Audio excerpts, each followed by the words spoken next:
नमस्कार साथियों, रेलवे की पाठशाला में आपका स्वागत है। दोस्तों, मैंने 2 दिन पहले एक वीडियो बनाया था जिसमें आपको बताया था कि रेलवे बोर्ड के द्वारा एक गाइडलाइन यहाँ पर आई है कि भारतीय रेलवे में जो भर्तियां आने वाली हैं और जो करंटली जो रिक्रूटमेंट चल रही है उसमें डिजी लॉकर यहाँ पर धीरे-धीरे अनिवार्य कर रहे हैं। और मैंने उसके ऊपर डिटेल में आपको वीडियो भी बनाया था और कल मैंने एक वीडियो बनाया था जिसमें आपको बताया था किस प्रकार से आप अपना जो फॉर्म भरा है रेलवे का उसको डिजी लॉकर से यहाँ पर कनेक्ट कर सकते हैं, लिंक कर सकते हैं। अब उसमें आपके 2 सबसे बड़े डाउट यहाँ पर आ रहे हैं। पहला, डिजी लॉकर से लिंक करना अनिवार्य है या नहीं, या हमको लिंक करना ज़रूरी है यानी लिंक करें या नहीं। और दूसरा, ऐसे कैंडिडेट जिन्होंने 1 साल के अंदर 2 डिग्री ले रखी हैं उनका क्या होगा? क्या उनका करियर खत्म हो जाएगा? रेलवे में जॉब मिलेगी या नहीं मिलेगी? और क्या रूल है एक साथ 2 डिग्री करने का, 1 साल में 2 डिग्री करने का? वो दोस्तों आज हमको बताएंगे। तो चलिए शुरू करते हैं आज के इस वीडियो को। तो यहाँ पर देखिए, ये रेलवे बोर्ड का ऑफिशियल यहाँ पर आदेश है और यहाँ पर मैंने आपको बताया था कि पॉइंट नंबर 4 में आप आएंगे तो यहाँ पर बता रखा है कि भाई यहाँ पर जो चेयरमैन आरआरबी के या जोनल रेलवे के, उनको ये इंश्योर करना पड़ेगा कि जो भी भर्तियाँ हों वो डिजी लॉकर के माध्यम से ऑनलाइन प्रोसेस हों। यानी कि आप फॉर्म भरेंगे वो भी ऑनलाइन डिजी लॉकर के माध्यम से होंगी। आपको जो अपॉइंटमेंट लेटर होंगे वो भी यहाँ पर डिजी लॉकर पे आ जाएंगे। या आपको जो SC/ST को ट्रेवल पास कंसेशन मिलता है वो भी ऑनलाइन मिल जाया करेगा। डॉक्यूमेंट वेरिफिकेशन वगैरह होगा वो भी धीरे धीरे आपका ऑनलाइन हो जाएगा। मेडिकल चेकअप वगैरह करते हैं उसकी जो एग्जामिनेशन की रिपोर्ट वगैरह सब यहाँ पर आपके डिजी लॉकर में मिल जाएगी। अभी देखिए, रेलवे ने ये नहीं कहा है कि आपको कंपलसरी है। रेलवे ने अभी जो भर्तियां निकली हैं RRB, ALP technician, junior engineer, ठीक है, आरपीएफ, इनके अंदर अभी कंपलसरी नहीं किया है। अभी आप चाहें तो उसको लिंक कर सकते हैं और डिटेल में मैंने वीडियो बनाया है। ठीक है, पहली बात तो ये होगी कि रेलवे ने ऐसी वो गाइडलाइन अभी तक जारी नहीं की है कि आपको कंपलसरी ही है। ठीक है, यानी कि अभी तक ये जो इंस्ट्रक्शन है वो दिए गए रेलवे बोर्ड ने सभी जो आरआरबी हैं उनके चेयरमैन को। अभी रेलवे बोर्ड ने, आरआरबी ने कैंडिडेट के लिए ऐसा कोई नोटिस नहीं डाला है कि भाई आपको लिंक करना जरूरी है या नहीं। ठीक है, बाकी यहाँ पर देखिए फ़ायदे मैंने आपको बता दिए हैं कि फ़ायदे क्या है और नुकसान तो कोई है ही नहीं।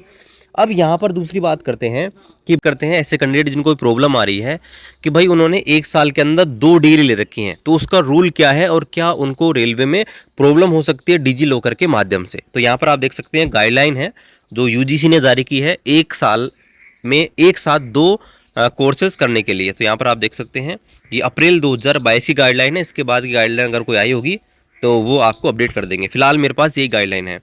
तो यहाँ पर आप देख सकते हैं इसका ऑब्जेक्टिव क्या है कि भाई 1 साल में 2 कोर्सेज क्यों करने की अनुमति दी गई। तो उन्होंने बताया कि भाई हर जो कैंडिडेट होता है उसमें यूनिक कैपेबिलिटी होती है, क्षमता होती है सब में अलग अलग, इसलिए मौका दिया जाना चाहिए छात्रों को कि भाई एक साथ वो एक से ज़्यादा यहाँ पर डिग्री या डिप्लोमा यहाँ पर ले सके। ठीक है, और अलग अलग स्लॉट में वो कर सके। तो यहाँ पर देखिए गाइडलाइन है और इस गाइडलाइन में दोस्तों क्या क्या लिखा गया है उसको देखते हैं।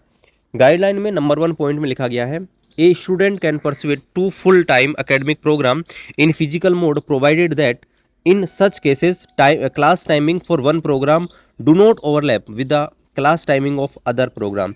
एक कैंडिडेट 2 एकेडमिक प्रोग्राम एक साथ कर सकता है, लेकिन एक चीज़ का ध्यान रखना चाहिए कि दोनों जो क्लासेस है उनका टाइम अलग अलग होना चाहिए। यानी फिजिकल मोड में अगर कोई कैंडिडेट एक साथ 2 अलग अलग एकेडमिक प्रोग्राम में भाग ले रहा है तो उन एकेडमिक प्रोग्राम की क्लासेस का टाइम अलग अलग होना चाहिए अगर वो फिजिकल मोड में ले रहा है तो। लेकिन यहाँ पर दूसरा जो पॉइंट है वो काफ़ी यहाँ पर सब सारी चीज़ यहाँ पर क्लियर कर देता है। यहाँ पर दोस्तों क्लियर बताया गया है, A student can pursue 2 academic programs, one in full-time physical mode and another in open and distance learning (ODL) online mode और up to 2 ODL online program। तो यहाँ पर दोस्तों क्लियर यहाँ पर कर दिया है यूजीसी ने कि भाई आप अगर एक साथ 2 डिग्री या 2 डिप्लोमा ले रहे हो तो यहाँ पर देखिए बता रखा है कि यहाँ पर एक जो है वो फिजिकल मोड में होना चाहिए और दूसरा ओपन या फिर डिस्टेंस लर्निंग या फिर ऑनलाइन मोड में होना चाहिए। यानी कि 2 अगर आप डिग्री या 2 डिप्लोमा ले रहे हैं, 2 में से एक आप फिजिकल मोड में कर सकते हैं फुल टाइम और दूसरा आप कर सकते हैं डिस्टेंस या फिर लर्निंग मोड में, या फिर आप दोनों के दोनों ओडीएल यानी कि डिस्टेंस से कर सकते हैं, या फिर दोनों ही ऑनलाइन आप प्रोग्राम यहाँ पर ले सकते हैं। तो यहाँ पर दोस्तों क्लियर किया है सब कुछ कि भाई 2 साथ आप रेगुलर डिग्री नहीं ले सकते, इस चीज़ का आपको ध्यान रखना है।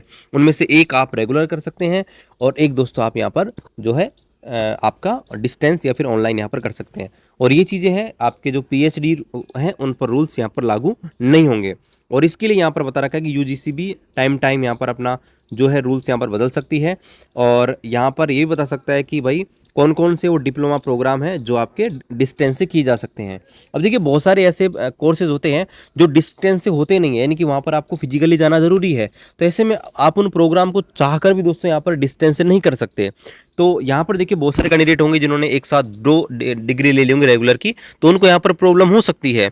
अभी देखिए मैंने हाई कोर्ट का एक जजमेंट देखा था, वहाँ पर दोस्तों कैंडिडेट को यहाँ पर प्रॉब्लम हुई थी।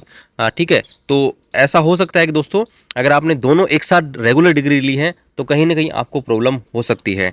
लेकिन यहाँ पर एक चीज़ और है, देखिए अगर डिजी लॉकर पे आपके सारे डॉक्यूमेंट अपलोड होंगे, चाहे 10th की मार्कशीट हो, 12th की मार्कशीट हो, ITI डिग्री डिप्लोमा, तो यहाँ पर एक चीज़ का आपको और ध्यान रखना है भी कोई भी कैंडिडेट है तो जब उसका डॉक्यूमेंट वेरिफिकेशन मान लीजिए अगर डिजी लॉकर से होता है, तो डिजी लॉकर पे जब भी उसका जो है ऑनलाइन डॉक्यूमेंट वेरिफिकेशन होगा डिजी लॉकर के माध्यम से, तो आपके वही डॉक्यूमेंट चेक किए जाएंगे जो उनको नीड है। जैसे मान लीजिए आपने 10th से फॉर्म भरा है, ठीक है, मान लीजिए आपकी लेवल 1 की वैकेंसी आई ग्रुप डी की, तो उसमें 10th से अगर आपने फॉर्म भरा है तो सिर्फ आपकी 10th की मार्कशीट यहाँ पर चेक होगी, उनको 12th की मार्कशीट से, ITI से, ग्रेजुएशन से कोई मतलब नहीं रहेगा।